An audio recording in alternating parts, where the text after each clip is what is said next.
Phenotypic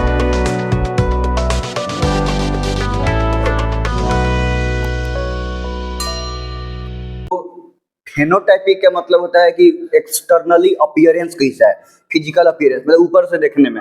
और genotypic के मतलब जेनेटिक मेकअप, जिन्हें लिखते हैं capital T, pure, hybrid, homozygous, heterozygous. अब प्योर में भी है तो डोमिनेंट वाला, या फिर अगर हम डोमिनेंट वाले में कैपिटल टी के बारे में बात करें तो अगर जो ऊपर से दिख रहा है टॉल, तो टॉल में प्योर वाला या हाइब्रिड वाला। खैर रिसेसिव वाला तो हमेशा होमोजाइगस से होता है। तो ये सब चीज के बारे में एनालाइज करना है, ये कहलाता है जीनोटाइप। और ऊपर से जो अपीयर हो रहा है कि वो हाइट ज्यादा है या हाइट कम है, इसको बोलते हैं हम लोग फेनोटाइप। क्लियर है? तो ये चीज हम लोग देख रहे थे मेंडल का क्रॉस कुछ है यूज करके, लॉ ऑफ इनहेरिटेंस को यूज करके। ठीक है, अब बात ध्यान समझो। एक थे साइंटिस्ट, उनका नाम था आरसी पन्नेट।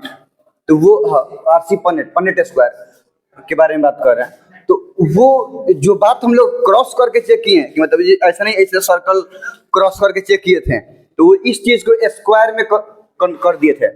मतलब एक तरफ लिख दिए थे गैमेट एक का, और दूसरे तरफ लिख दिए थे गैमेट दूसरा वाला का। और फिर वो दोनों को मिला के जो बचता था, मतलब दोनों को प्रोडक्ट जो बचता था, उसको वो क्या करते थे कि हर एक स्क्वायर के खंड में लिखते थे। अब हम लोग देखेंगे लोग, तो वो आरसी पन्नेट एक साइंटिस्ट हैं, उनका दिया हुआ मेथड वो क्रॉस का मेंडल वाला ही यूज करते थे।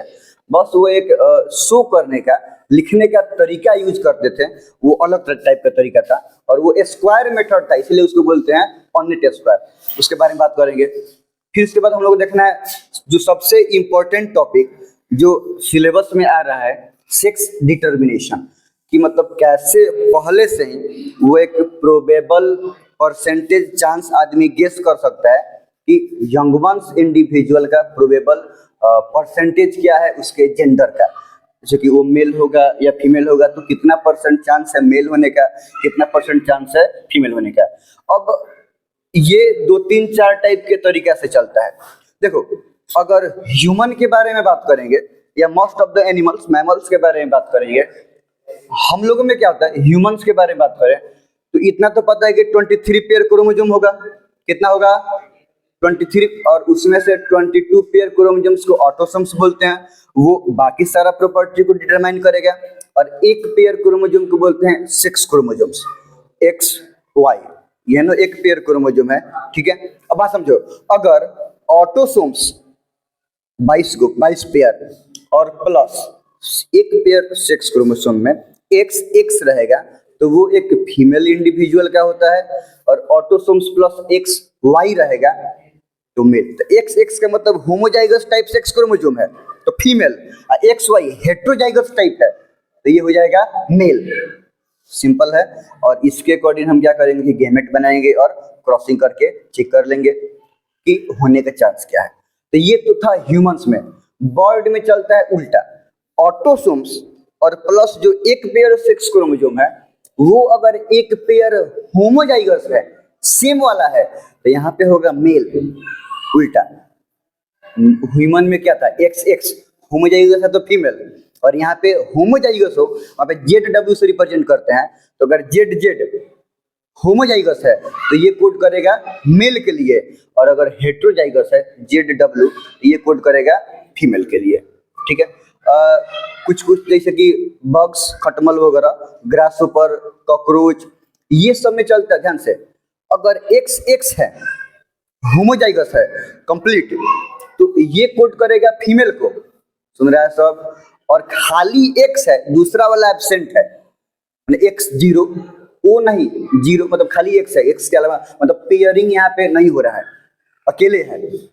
समझ में आ रहा है? मतलब एक पेयर सेक्स क्रोमोसोम ना बल्कि सिर्फ और सिर्फ एक गो है, एक्स ओनली है यहाँ पे, जीरो, मतलब एक्स के साथ कोई दूसरा उसका पेयर नहीं है। ई कोड करेगा मेल को। इस बहुत सारा वैसा भी एनिमल्स है, स्पेशली रेप्टाइल्स में ज्यादातर वो एक पर्टिकुलर स्पेसीज है एलिगेटर का, क्रोकोडाइल्स का, तो वो सब में टेम्परेचर भी मैटर करता है जेंडर डिटर्मिनेशन में। और इंक्यूबेशन पीरियड में एक पर्टिकुलर टेम्परेचर है, ऐसे करके चलता है, हम बता रहे हैं एक पर्टिकुलर टेम्परेचर है। अब उससे ज्यादा टेम्परेचर पे अगर एग इंक्यूबेट करेगा, इंक्यूबेशन बोलते हैं कि अगर जो नहीं मुर्गी सब अंडा दे दिए तो अंडा पे बैठ के सेता है सब, उसको एक पर्टिकुलर टेम्परेचर पे गर्म करता है सब। हैचिंग के बात के बारे में बात कर रहे हैं। तब वो उसमें क्या होता है कि वो एग के में एम्ब्रियो डेवलप करेगा, वो चिक बनेगा, ऐसे ही होता है ना।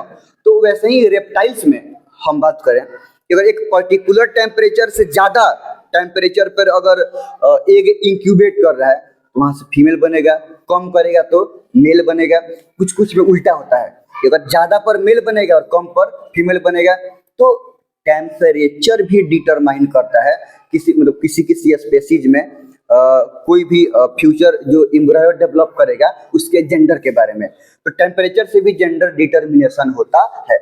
ठीक है, तो अभी हम लोग फिलहाल में ह्यूमन ये सब वाला देख लिया जाए। ठीक है,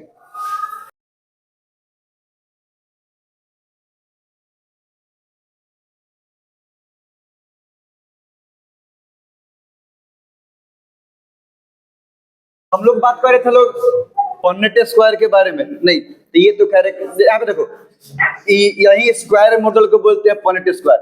यहाँ तक F1 तक तो ठीक है, सिंपल क्रॉसिंग है। अब उसके बाद हम क्या करेंगे, इसको सेल्फ क्रॉस कराएंगे। तो सेल्फ क्रॉस में यही ना होता है कि सेल्फ क्रॉस में ये कैपिटल टी स्मॉल टी को क्रॉस कराता है कैपिटल टी स्मॉल टी से।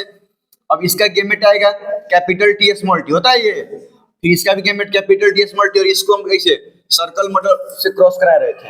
अब वही बात है कि एक इंडिविजुअल के गेमेट को इधर लिखना है ऊपर, और एक साइड में लिखना है एक इंडिविजुअल के गेमेट को। अब दोनों क्रॉस कर दो, एक इसमें ये टी और ये टी दोनों मिलके कैपिटल टी हो गया। इसमें कैपिटल टी और स्मॉल टी दोनों मिलके कैपिटल टी स्मॉल टी हो गया। इसमें कैपिटल टी स्मॉल टी, और इसमें स्मॉल टी।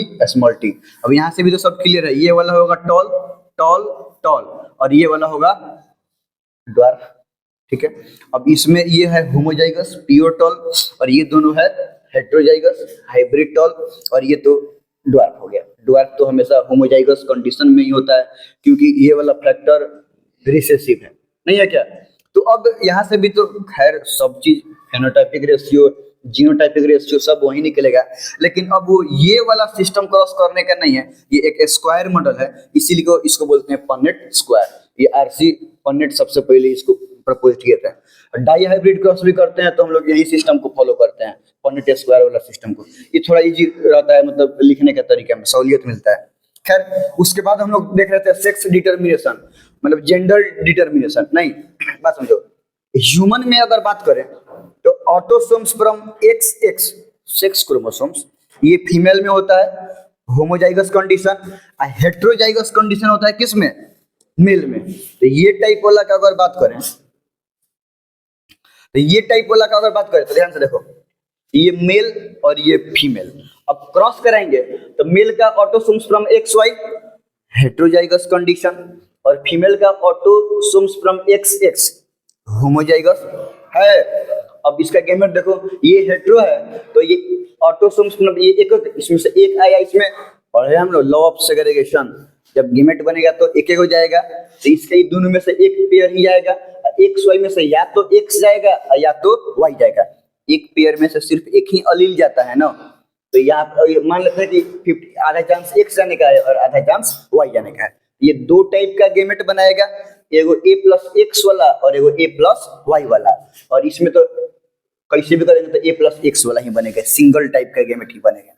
अब इसको क्रॉस कराए हैं तो AA+XX आ रहा है, और ये दोनों को क्रॉस कराएंगे तो AA+XY आ रहा है कि नहीं। तो अगर कंडीशन ऐसा मैच हुआ ऑटोसोम्स फ्रॉम XX, तो आगे जाके क्या होने वाला है, फीमेल चाइल्ड, और AA+XY हुआ तो मेल चाइल्ड। तो टोटल प्रोबेबल कंडीशन क्या है, दो, और दो में एक चांस है फीमेल होने का और एक चांस है मेल होने का। तो 50-50 हुआ कि नहीं हुआ, सब में दो में एगो चांस है मेल होने का और एगो चांस है फीमेल होने का। तो हर एक इंडिविजुअल के फर्टिलाइजेशन के समय, हर एक फर्टिलाइजेशन के समय जो डिटर्मिनेशन जेंडर का होगा उसका 50% चांस रहता है मेल का, 50% चांस रहता है फीमेल का। ठीक है, हर फर्टिलाइजेशन के टाइम पे। ये अलग बात है कि अगर एगो आदमी के 4 को 5 को जितना भी उसका यंग वंस है, सबका सब लड़का है या सबका सब लड़की है, तो उससे कोनो फर्क नहीं पड़ता है। ईच फर्टिलाइजेशन के टाइम, जब अगर फर्स्ट टाइम लड़का है तो ऐसे नहीं कि सेकंड टाइम लड़की होगा, ऐसा बात नहीं है। तो फर्स्ट टाइम भी 50-50 चांस था लड़का लड़की का, तो उस मान लो कि लड़का हो गया तो सेकंड टाइम में भी 50-50 चांस है, अब वो जो हो जाए। थर्ड टाइम में भी 50-50 चांस है, वो जो हो जाए। समझ में आ रहा है? तो 50-50 चांस हमेशा रहता है, एग्जैक्ट कंडीशन कोई बता नहीं सकता है, ठीक है, फर्टिलाइजेशन से पहले। नेक्स्ट, बर्ड में सब सिस्टम वही है, उल्टा है। अब ध्यान से बात समझो, इसमें जेड जेड ऑटोसोम्स तो रहेंगे ही, जेड जेड जो सेक्स क्रोमोसोम है होमोजाइगस होता है किसमें, मेल में, और जेड डब्ल्यू सेक्स क्रोमोसोम का हेटेरोजाइगस कंडीशन होता है फीमेल में। बाकी सब सिस्टम वैसा ही है, male autosomes from Z Z, और इसमें जेड डब्ल्यू है। अब हेटेरोजाइगस है तो फीमेल का दुगो, जैसे इसमें अगर हम बोले कि ह्यूमन में मेल या फीमेल होने के लिए रिस्पॉन्सिबल कौन है, मेल, क्योंकि मेल ही ना दो टाइप का गेमेट बना रहा है ना। अगर ये वाला जाएगा तो फीमेल और ये वाला जाएगा तो मेल। फीमेल में तो हमेशा सिंगल टाइप के गेमेट बन रहा है, समझ में आ रहा है कि नहीं आ रहा है? तो अगर कोई कहे कि ना मतलब मेल या फीमेल होने के लिए फीमेल मतलब लड़की जिम्मेदार है, तो ऐसे बात नहीं है। लड़की जिम्मेदार नहीं, कौन जिम्मेदार होता है, लड़का, क्योंकि लड़का में बनता है दो टाइप का गेमेट, और वो दो टाइप के गेमेट से डिसाइड होता है कि होने वाला फीमेल है या फिर मेल है। समझ में आ रहा है ना? तो इसमें लड़की रेस्पॉन्सिबल, जेनेटिकली भी लड़की रेस्पॉन्सिबल नहीं होता है, मतलब ये साइंस का होता है, मतलब अकॉर्डिंग टू मेंडल। समझ में आ रहा है? लॉ ऑफ इनहेरिटेंस के अकॉर्डिंग अगर बात की जाएगा तो इसमें आदमी आरोप नहीं लगा सकता है लड़की पर। लड़की उल्टा आरोप लगा सकती है कि you produce two type of gamete, you are responsible for male और फीमेल चाइल्ड। समझ आ रहा है ना? लड़की रेस्पॉन्सिबल नहीं है, लड़की आरोप लगा सकती है जेनेटिकली यू आर रेस्पॉन्सिबल। समझ आ रहा है ना? लेकिन बर्ड्स में क्या है, उल्टा है। तो बर्ड में फीमेल बर्ड दो टाइप के प्रोड्यूस कर रहा है, क्योंकि ये हेटेरोजाइगस है, लेकिन मेल एक टाइप का है। तो बर्ड में उल्टा है, बर्ड में मेल बर्ड कह सकता है कि female you are responsible, I am not responsible. समझ में आ रहा है कि नहीं आ रहा है? तो इसमें है कि इसमें फीमेल रेस्पॉन्सिबल होता है, क्योंकि फीमेल दो टाइप के गेमेट प्रोड्यूसर है। ये समझ में आ रहा है ना? अब ये वाला इसके साथ क्रॉस करेगा तो मेल होगा, और ये वाला इसके साथ क्रॉस करेगा तो ना, कंडीशन डिपेंड। अगर ये होमोजाइगस कंडीशन आता है तो मेल, हेटेरोजाइगस आता है तो फीमेल। 50-50 के चांस इसमें भी है, लेकिन इसमें डिसाइडिंग फैक्टर कौन है, फीमेल, क्योंकि ये दो टाइप के गेमेट बना रहा है, ठीक है। हाँ, बॉक्स में, ग्रास होपर, कॉकरोच, ये सब में ध्यान से देखो, अगर पेयरिंग वाला है XX होमोजाइगस ही है तो ये फीमेल में होता है नॉर्मल, ठीक है। और AA+X मतलब यहाँ पे कुछ नहीं है, जीरो लिख के भी सकता है, लेकिन इसलिए नहीं लिखे हैं, लिखने पर X को लेके मत समझ जाए सब, वो का नहीं, वो होता है जीरो, मतलब कुछ नहीं, नथिंग, ठीक है। तो ये AA+X, यहाँ पे सेक्स क्रोमोसोम का पेयरिंग नहीं हुआ है और सिंगल है, ठीक है। तो इस ये कंडीशन होता है मेल का, और फीमेल में पेयर्ड है, होमोजाइगस कंडीशन है, ठीक है। अब उसके अकॉर्डिंग देखो, अब यहाँ पे देखो, यहाँ पे ये जीरो है ना, तो अगर एक ऑटोसोम्स एक X के साथ आ सकता है, और ऑटोसोम्स बिना, यहाँ पे X नहीं है मतलब अकेले आ सकता है, तो यहाँ पे मेल, यहाँ पर भी डिसाइडिंग फैक्टर मेल है, क्योंकि ये दो टाइप का गेमेट बना रहा है, इसमें तो हमेशा A+X से बनेगा। फिर आगे क्रॉस कराएं तो इसमें भी 50-50% चांस है, लेकिन ये वाला बात जेनेटिक मेकअप मेल या फीमेल होने के लिए, ये बॉक्स, ग्रासहोपर या कॉकरोच में क्या होता है, ये ध्यान से देखना समझना सब, ठीक है। अगर AA+XX फीमेल है, AA+X ओनली मेल होगा, ठीक है। हाँ, कुछ कुछ स्पेसिफिक स्पीसीज है, एलिगेटर्स का, क्रोकोडाइल्स, ये सब का, जिसमें मतलब ये तो क्या बोलते हैं, सेक्स क्रोमोसोम्स तो रेस्पॉन्सिबल है, ये है, उसके साथ साथ टेम्परेचर भी क्रूशियल रोल फॉलो करता है उसके यंग वंस के जेंडर डिटरमाइन करने पे। ये तो बताया है ना, इंक्यूबेशन में हेचिंग के बाद जो चिड़िया सब या फिर जो भी एग लेइंग एनिमल्स है, वो उस पे बैठ के जो उसको गर्म करता है, उसको वार्म प्रोवाइड करता है, तो वो वार्म प्रोवाइड करने क्या कहलाता है, इंक्यूबेशन। तो वार्म के टेम्परेचर डिसाइडिंग फैक्टर होता है मेल या फीमेल का। मान लो कि एक पर्टिकुलर टेम्परेचर, अभी डेटा पता नहीं है, लेकिन एक पर्टिकुलर टेम्परेचर इंक्यूबेशन का फिक्स है।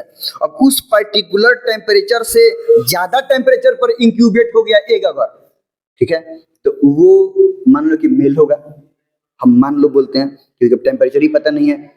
और अगर उससे कम हुआ तो फीमेल होगा, या ज्यादा पे अगर फीमेल होने वाला होगा तो ज्यादा पे फीमेल होगा, और कम पे अगर मेल होने वाला हो तो कम पे। समझ में आ रहा है ना?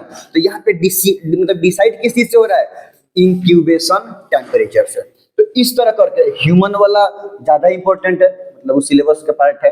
बाकी सब देख लेना, सब केस बेस्ड में कुछ प्रॉब्लम ना हो जाए। नहीं, ऑल ऑर्गेनिजम्स करके सिर्फ एक्स एक्स या एक्स वाई ऐसा करके कंफ्यूजन ना हो, इसलिए हम बोल दिए कि ये जो कंडीशन है कि फीमेल का एक्स एक्स और मेल का एक्स वाई, ये ऑल लिविंग ऑर्गेनिजम्स पे लागू नहीं होता है। और सिर्फ ये जेनेटिक मेकअप ही, मतलब जीन से रिस्पॉन्सिबल नहीं, जीन के साथ कुछ एक्सटर्नल कुछ स्पेसीज है जिसमें जीन के साथ इन्वायरमेंटल कंडीशन भी इंपॉर्टेंट होता है जेंडर डिसाइड करने के लिए।